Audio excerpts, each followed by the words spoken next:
the number of moving parts in an event of this scale, are absolutely gigantic. So you can only imagine how many security personnel are out there, and we salute all of them. They're going to be doing a really difficult job over the next 100 hours once the world leaders start coming in. And it's a thankless job in large part because of the extensive number of things they need to look after in hotels, on the road, at the venue, and we'll be reporting on them as well. Polami, the whole idea of Vishwaguru, India's rise in the international order, has been something this government takes very seriously, loves to play up. It's an election year as well.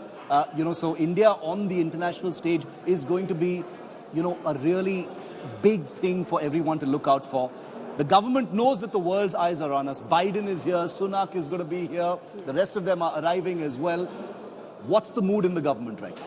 Well, today the Prime Minister, in fact, briefed his Council of Ministers. So you can see how seriously the government is taking this event, a Council of Ministers meeting, the Prime Minister himself briefing them, giving them very specific instructions to the point that they were all made to download the G20 India app immediately on their phones in that meeting, where the Foreign Secretary told them about the app so that, you have all the information handy that you need to know about the G20. The Prime Minister saying over there, please understand the courtesies and the protocols that are to be followed when you go to receive world leaders at the airport. Please research. If you've been assigned that job, then you must research about the country that you're going to receive the head of state from. So learn everything about them, their geography, their history, their food habits, everything. You should be able to make conversation with them. So he's specified that. He's also said this is not about you showcasing your VVIP culture as well. Be careful. Do not be all out there, trying to be these big ministers in the Indian government when you're interacting with foreign delegates. Please don't use your VVIP cars and, cause inconvenience on the roads on the day when you're invited for the gala dinner on the 9th of September evening. Please use the shuttle. He's asked them to use the shuttle to reach the Bharat Mandapam. So clearly his instructions are very, very clear that I want this to be a grand success. I don't want any complaints at the end of this. And each one of you should know everything about the G20. Yesterday I met with a minister and he was asking me a lot about the G20 and he was like, let me just, brush up my knowledge. I know my politics, I don't know my G20, so tell me a little bit more about the Global South, etc. So clearly everyone is on the edge. They want to know everything before the Prime Minister quizzes them about it. Absolutely. I'd like to know who that minister is. Incredible, and I'm sure we'll find out who that minister is, because an event of this scale, at the end of the day, behind the scenes, it's a bit of a magical process. And on India Today, in our 100 hours of non-stop coverage, I can guarantee you we'll take you behind the scenes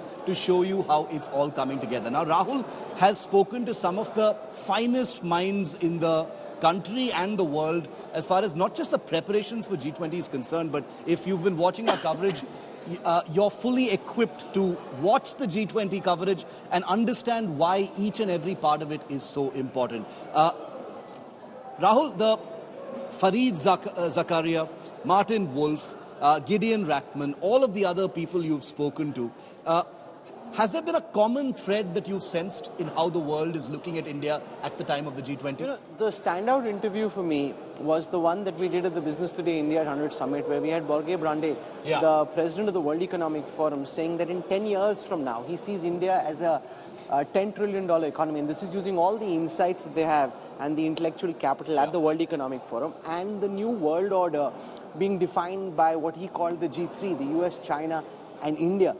And the Prime Minister, in the interview we did, which you spoke about, talks about the G20 being the catalyst for a new world order. And the WEF president sticking his neck out now, because the moment you say something like this from the platform, the World Economic Forum, everybody has their own opinion on it. If that is the direction, now some of this could be a layer of hype as well, and we still need to win the World Cup to actually claim that we won the World Cup. You can't celebrate prematurely. But the direction is very strong, which also is why someone like a Xi Jinping isn't coming.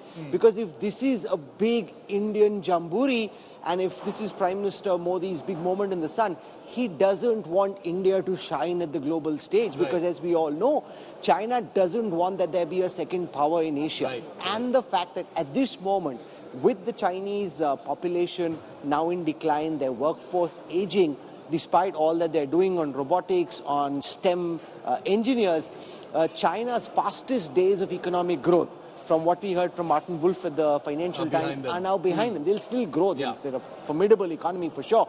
But those days are behind. India's best days are in front. Yeah. And China, in some ways, trying to trip. Like if this is a neighborhood football field, they're trying to trip the only striker who they think is capable of scoring a goal against them. Get him out of the play, put him out of the park, and then we'll lord over the field. That's what China is trying to do. Incredible.